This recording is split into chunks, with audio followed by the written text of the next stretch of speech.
Hello everyone, Shinto here playing some more Warhammer combat cards, and we are doing some PvP mode in this 2-day event. This one has a few different modifiers than before. The cards are an even playing field, but the levels are a little bit different, where legendaries are only at level 6, so they're actually not as strong, relatively speaking, as the other levels. We also got Warp Storm increasing the psychic attack and 250 deck points available.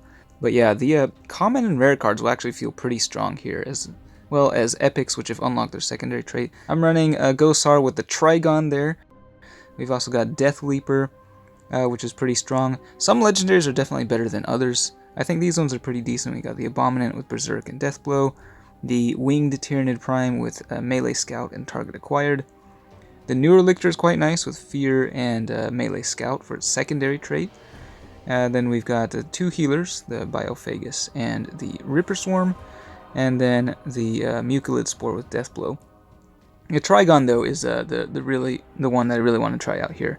Gosar is not really that strong at this level, but we're up against Belisarius Cawl, unsurprisingly. I'm actually kind of surprised he didn't get banned here, and they did speed up the game speed for this PvP event by 33%. In this video, I've sped it up an additional 50%, so it's a lot faster than normal.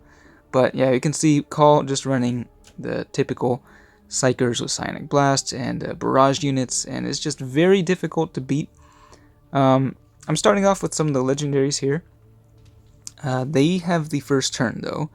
So, yeah, they're just going to be dealing a whole lot of damage on turn 1. Obviously, with Cawl, defensive traits like Shields and Fear do basically nothing. I do have Medicae. Medicae is helpful, at least. But yeah, Cawl, at the beginning of his turn, he's going to be healing all of his units for 10% right there.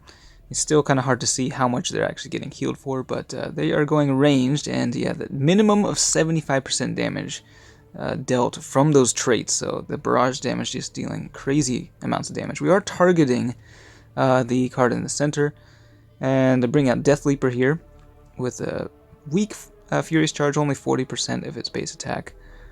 But yeah, the two attacks from the Death Leaper and the Abominant are able to take down Junith Iruita. And then Taunt, though. Yeah, a lot of common cards are actually really good here, like the cheap Taunt cards, especially Medicae as well. You do get a lot of value out of those. Warp Storm is increasing the attack on the Imperial Navigator there. And they're just going Psychic, debuffing Melee. That little sister battle proved to be a real thorn in my side in this match. I'm going Melee, but unable to kill the thing. Finally take down the Crusader with Taunt.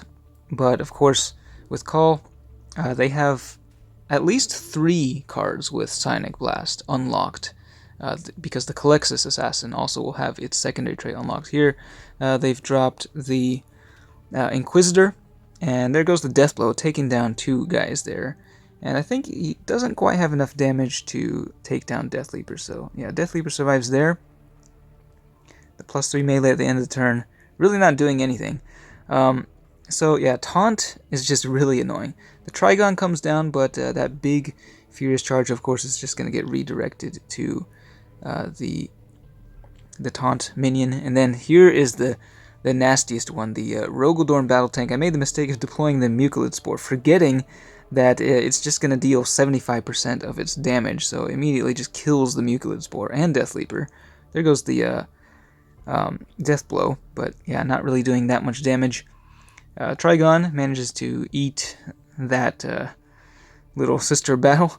And then, yeah, 134 damage. The Rogaldorn is just completely overpowered. I don't think I've beaten Cawl when he's running the Rogaldorn. The only, I think, out of 5 or 6 matches against Cawl, the only one I won was against a player who didn't have the tank unlocked. So, I mean, I think this Gosar deck is actually reasonably strong, even though Gosar himself isn't that good. But yeah, against this, there's really nothing that can be done. Rogaldorn just doing a minimum of 101 damage to everything. Yeah, there's just no chance. But just playing it through to the end, drop the Warlord, Got a little outflank there. And then the Trigon does deal a lot of damage, has a ton of health. So it's definitely a pretty good one to be running here, I think, in this campaign. But I do hope that either Cawl does receive some kind of nerf or he gets banned from PvP, because, yeah, literally the first 6 matches were all against Cawl running almost the exact same bodyguards. It's just not at all fun to play against. I did survive that initial attack there, so I actually came as close as I've come, I think, to killing Cawl while running that Rogodorn. But yeah, I mean, he does a lot of damage, has so much health, very difficult to defeat. Let me know if you found a way to beat Cawl in this PvP campaign. But I do have some other builds I want to try out, so next we're going to be running Zodgrod Wurtsnaga. And for the bodyguards, we've got the Bomb Squig with Deathblow and Furious Charge. We've got a bunch of fodder, of course, the Gretchen with Taunt, the Orc Boy with Endless, the Commando with Target Acquired. This one, very fun, Squig riding Loons with Taunt and Deathblow. We've got the Kill Blaster Tank, Lord of War with Barrage and Precision Shot. We've got the Bonebreaker with Furious Charge and Melee Scout. It's a really great one. And then the Death Dread with Deathblow, not really that amazing, but it is a fun one to run when going melee Zodgrod. And we're up against Skulltaker, so this is going to be a pretty fun matchup, I think. They've got, lots of melee. I'm running melee as well, so it's just going to be a bloodbath. Again, like running Psychers with the Warp Storm makes sense, but I didn't want to be just restricted to only Psychic, and there's so many fun things I want to try out, including a handful of Lords of War that I would like to see in action during this PvP event. So if there are any Lords of War you would like to see me play as, let me know in the comments. But they are starting off swinging real hard. They've got the Karn, Demon Prince, and the Juggernaut there, the Chaos Lord on Juggernaut. So they've got the initiative as well, taking the first turn. So this is going to be very painful, I think, for the Orcs. But we do have some of our fodder out already. The Death Dread ideally should not have come out on turn 1. But whenever any of my cheap, cards that are less than 10 points dies, then it boosts the attack of all of the cards in my deck by 15%. So they're going with a really big melee attack. There goes the death blow from the Bomb Squig. And then the Orc Boys both die, thanks to the Furious Charge from Karn. Here we deploy the Squig riding Loons. And then we got the 3-point Gretchen with Taunt. So Taunt on both the left and rightmost lanes. We do go melee here, dealing quite a bit of damage in return. The attacks get split off to the sides. The Gretchen is the first to die, though, which is good. Another buff to the stats of the Orcs.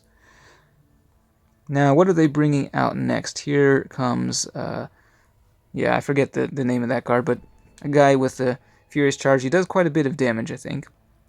And I do want to deploy the last, cheap card, but I decided to bring out the Bonebreaker instead, which may have been kind of a mistake there. I was not expecting the Squig riding Loons to die to the decapitation, but they do, which triggers the death blow. We do take out the Demon Prince, though. They go melee, killing the Death Dread. Big death blow there, and then the Bonebreaker takes down the guy on the left. And right now it's not looking so great for the Orcs. I only have 2 bodyguards left, whereas they have quite a few remaining. And all I've got is the Kill Blaster Tank, which, it's a powerful card, but then I just have 1 weak Commando, and he's not going to last very long, right? It is my turn, though, so we do get a chance to do something here. So this ends up being a pretty interesting turn. Got the initial Precision Barrage from the Kill Blaster Tank there. The Kill Blaster is dealing over 200 damage at this point with all the attack buffs, so pretty crazy.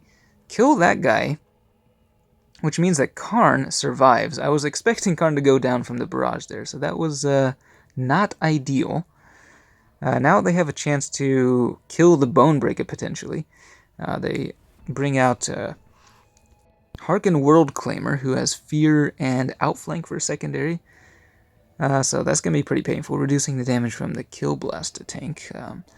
But then they move it over to the center lane and bring out just a weak Berserker over in the right lane. But with this melee attack, they're able to kill the Commando.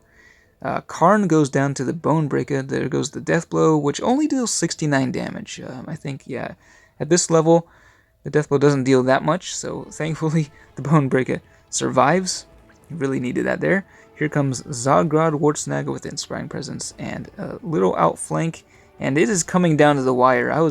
This was really had me worried here, but fortunately we did have enough damage with that Kill Blaster tank to just blast the right lane into oblivion, and then Skulltaker, he did get a few buffs from Berserk, but not quite enough to take down Zodgrod, who is actually pretty strong himself with the melee attack at this point. So then with the counterattack, we are able to end the game. Very close match against Skulltaker. Really fun battle. And these are the kind of battles that I really love playing in PvP. Lots of unexpected, unpredictable stuff happening, unlike when you face Cawl. But that's it for this one. Thanks for watching, and I will see you next time.